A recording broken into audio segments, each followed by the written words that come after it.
I just wanted to talk for a second because I'm kind of blown away by a few things. It occurs to me that people don't even understand kind of a really simple reason for why Bitcoin is going to go to $1 million and beyond. Really doesn't take a lot of thinking to understand it. So let me just try to start very simply and just give you the really, really simple explanation, okay? Okay, so the basic idea is what is Bitcoin, right? There's 21 million Bitcoin units, okay? Each one has 100 million sats or satoshis inside of it, okay? So if there's 21 million, that's going to be times 100 million, which is 2.1 quadrillion satoshis or something like that. So in other words, if you were to have 10 Bitcoin, right, each Bitcoin is 100 million, okay? So 100 million times 10 would be a billion satoshis. So that would mean you would be a billionaire, right? So in this system, okay. So let's talk about deflation and inflation for half a second. Um, if we keep adding more units to a currency, that means there's more units. It is inflating. It is growing. It is getting bigger. Um, and that's basically the idea behind a currency that just gets printed out and there's no limit. Like the Fed governor guy who was like, we have infinite dollars. And you can look it up on YouTube. We have infinite dollars, right? The idea being, and they really do have as many dollars as they want. They can print as many as they want. There's no limit to how many they can print. Okay, that's the basic concept. Let me just finish this explanation and understand why I'm saying what I'm saying about why it's going to a million plus and forever. Right? Why is Bitcoin number go up technology? That's what you want to understand. Okay, so if you have one part of the equation, there's two parts, right? Bitcoin, USD, two parts of an equation. They kind of define each other. That what is the price of Bitcoin? Well, it's defined in dollars, right? Okay, so let's just say you have a million US dollars, and now Bitcoin is worth $1. Okay, there's only a million US dollars, even though there's billions or trillions, gazillions of dollars, right? Okay, but then you add another million to the amount of dollars, right? Now it's $2 million, and there's the price of Bitcoin. Well, there's $2 million. There's twice as many dollars competing for the same amount. Okay, price goes up, right? More money going for the same amount of stuff, right? So the other thing to consider is, so that should explain why Bitcoin keeps going up, is because more money keeps going into the system over time, trying to claim the same amount of stuff. It's like why oil goes up. We keep using it up, and there's only so much oil on the planet, right? So it's kind of the same thing with Satoshis, is how many Satoshis have been lost over the years? A lot. There's been a lot that have been lost. There's only so many left, right? So let's just say 3 million Satoshis are lost. Well, that's deflation. That's a reducing of the amount of the supply. And that's kind of the inevitability of what's happening with Satoshis, is some people will just never sell. For 100 million years, they never sold a single Satoshi. And that's just off the market supply. So if the supply of paper money continues to go up, or like electronic points on your bank account keeps going up, then that increasing flood of money that just gets bigger and bigger and bigger and bigger keeps competing for a supply that gets smaller and smaller and smaller. So if there was 21 million Bitcoin at the beginning, well, maybe there's only 17 million now, but in 10 years, maybe there's another 20,000 that got lost or whatever. Some continues to get lost as people have their stash and they die and they never give their code out. So just for that basic understanding, there's deflation on one side and inflation on the other. Larger and larger supply competing for smaller and smaller and smaller amount left. So that's going to continue to increase the price forever. Hence why people say it's number go up technology. And that's not even talking about the other things about it, right?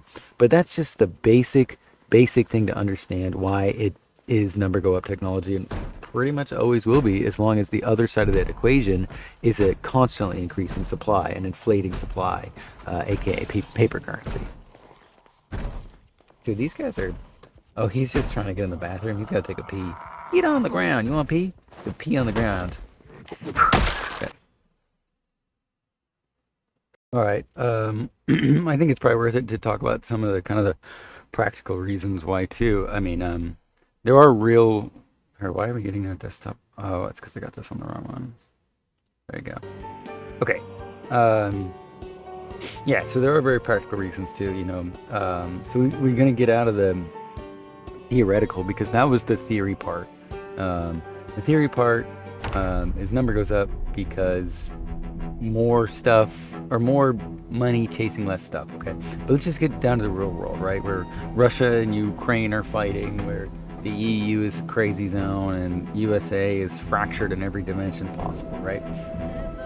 People say, I mean, there's a billion explanations I give, but one that I like would be that Bitcoin is for enemies, okay? So every node on the network, it has their own opinion on things, and if they don't like what somebody else is doing, they don't have to accept that next block. They can go their own way. The problem being that probably nobody else will go with them, okay? So really, longest chain, winning, majority, whoever's got the most proof of work, keeping the chain. It's an incredible system that keeps people who want to cheat the system from getting involved because it's too costly. I mean, you want to lie and say, no, that transaction went this way instead of that way. Nobody's going to believe you because it's not in their best interest. So just the design of the system is to discourage attacks because it's all huge expense and you're not going to get anything out of it. Whereas if you have, so let's just say you have a lot of miners and you're super rich and you're mining, you're not going to get anything from trying to create an attack because, first of all, let's just say it succeeds. Well, all of the value that's in the system goes away now because you've proven that you can break it. But that's not going to happen, right? You're not going to be able to double spend a block because even if you did and you break into another chain, everybody else would be like, oh, hell no. I don't give a rat's foot that you have all this computing, all these different hashing machines that were able to create this chain showing, no, those are my coins. I'm going to cheat the system. Everybody else will disagree and they'll all go their own way without you. But let's just say theoretically you succeeded and you were able to cheat your way right into getting something that wasn't yours because you had all this hashing power. Even then, it's going to completely destroy the marketplace for it because everybody say, oh, well, the system's broken now. It's not worth anything. And there's a lot of other details that go into creating this security. But that is the basic reason why it's for enemies, is because you don't need to agree with other people. You can create a consensus among people that don't get along. But then let's just talk about the real world right now. How effective is a fiat currency? You know, how long do currencies even last? Eventually currencies disappear. It used to be the British currency was really big. Well, now it's not. You know, that only lasted for so long. Their colonies didn't last forever and their authority kind of backed down, okay?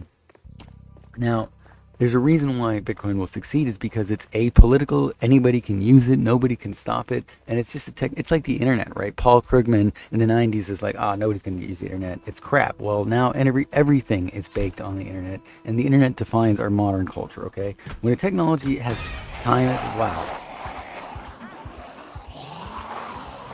Okay, so when a technology's time has come, you can't stop it, right? I mean, like, it's inevitable. It's inevitability. You know, it's like fucking the guy from Thanos. I am inevitable. Well, that's what we're talking about. And it just grinds away.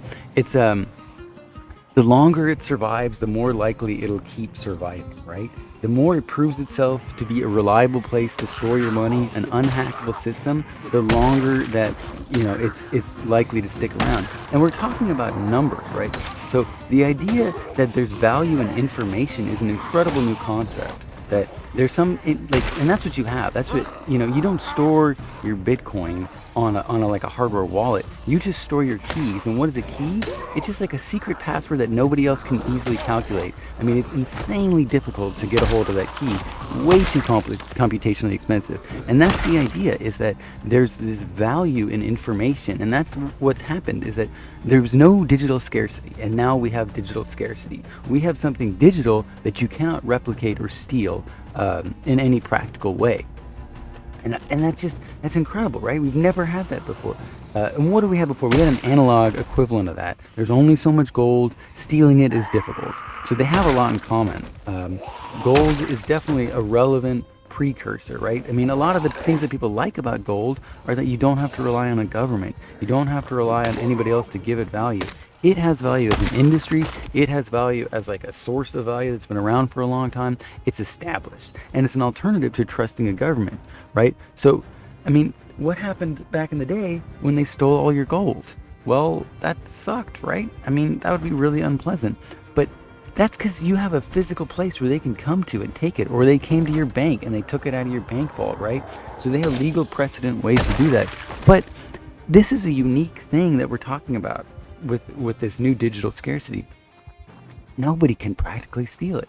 If you put those keys in your head and keep them to yourself. Nobody can come and take them from you. Let's just say somebody wants to beat you up. No, give me your Bitcoin. Well, yeah, it's going to hurt, right? Just like anything else. I mean, you'll give up the secret if people convince you to give it up. But if you're a diehard fanatic and you don't care, like maybe somebody else has the password, and you're like, I'll go to the grave with it so they can take it. Well, then somebody else can take that legacy that you gave it to them, even though you died, and they can carry your legacy on. Like, let's just say secretly you gave your kid the password, right? Nobody knows that. And they come and they kill you or whatever, or you don't make it out of this $5 wrench attack. Well, your kid will carry on your legacy. Or alternatively, remember, there's only so many of them. So let's say you take it to the grave. Well, those that scarcity, or that equivalent of digital scarcity, which is Bitcoin, is gone forever. Nobody will ever get your sats. You need to kind of look into the mathematics of SHA, or secure hash algorithm. I think another basic principle to understand is we're using SHA-256, 256 bits of a secure hash algorithm. Well, if we get tired of 256 because computers have gotten so good to handle that, that doesn't mean suddenly, the digital scarcity is gone. We just switch to a different algorithm, or we go to SHA-512, right? So if it's a competing arms race, we have an unlimited amount of arms that we can add to it. There's an infinite amount of zeros that we can increase our computation by, so there's no limit to our arms race, and that's an incredible factor. Like, let's just say quantum computing comes in, and quantum computing is so big. Okay, that's fine. We can switch to a quantum resistant algorithm, and let's say it's a hard fork. Okay, we can hard fork, right? We can split chains to a quantum proof of work. And the people who switch to that because it makes sense, and if it was a good idea, well, their system will work and continue. So I imagine in a world where quantum computing became a problem, people would en masse switch, right? If something threatens the whole network, people want to protect their value. They want to protect their machines. They want to protect their millions and billions of dollars of investment. They want to protect their reserves that they invested in, like Tether. Tether doesn't just own dollars that they invest in, deposit to get the treasuries, to get the yield. They're not just trying to take advantage of the value they can get off of interest rates. They are also investing in Bitcoin because they know in the long run, at first it might go down a little, but over the long run, it's going to be number go up technology. And the popularity of having a government agnostic financial system that's not requiring trust or politicians or banks. Dude, banks are ridiculous. The fact that people still trust banks is insanity to me. I mean, like, who are the biggest liars, cheaters, grifters, stealers on this planet? Who has done more harm to our world pretending to be good? These bankers, a lot of them are scum. I mean, they're corporate scum. They're just scam artists. I mean, these are the biggest Ponzi schemes on the planet, backed by governments. And they're too big to fail because these banks, well, maybe they own our government. And that's not okay. There's this huge overlap and this huge back and forth of like government to private, private to government. That should not be the case. And I think ultimately, too, if you want to believe in humanity, that we have a future, we want to believe in protocols that help us get away.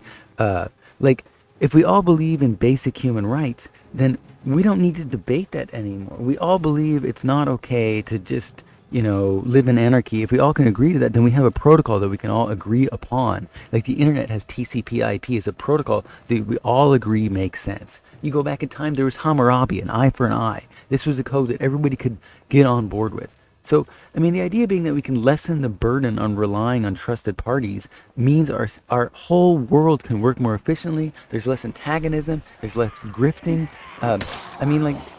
The amount of benefits society can gain from a fair system is insane. There's no limit.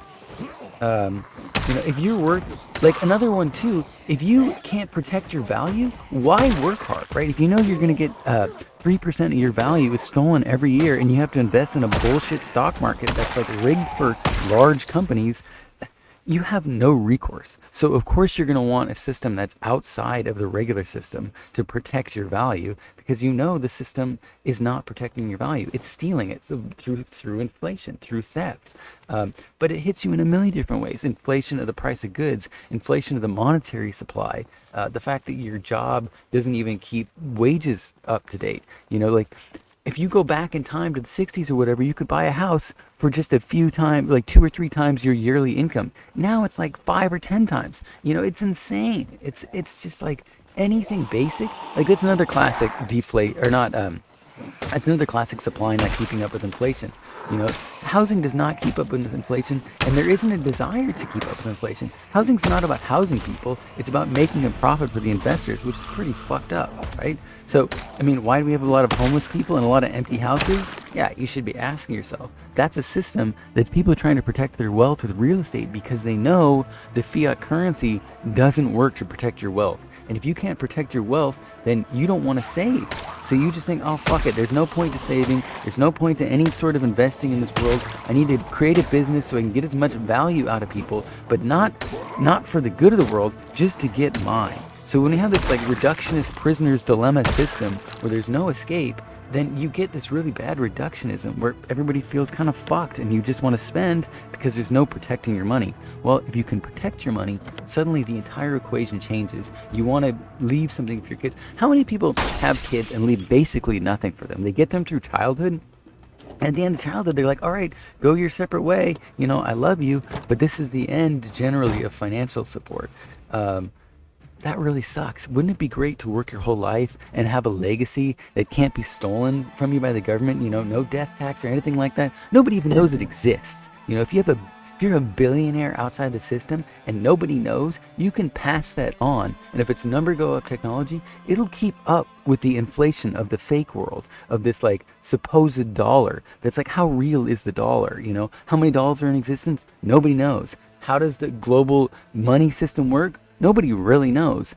Who really runs the stock market? Who owns all the stock? There's so many things that are unknown that if we had a fair system that was out in a public way, I mean, the amount of revolutions that are hidden inside of this to improve humanity's condition are why I believe in open protocols in general. That's why I see the internet as generally a good thing. It's like shedding light on darkness. And if all you have is darkness, you don't know the difference. It's like Plato's cave where you're stuck in the cave and all you've seen is shadows all your life. You don't realize there's another world until you've seen it. And that's why, like, once you've come to a better system, you're like, oh, well, I'll just wait it out.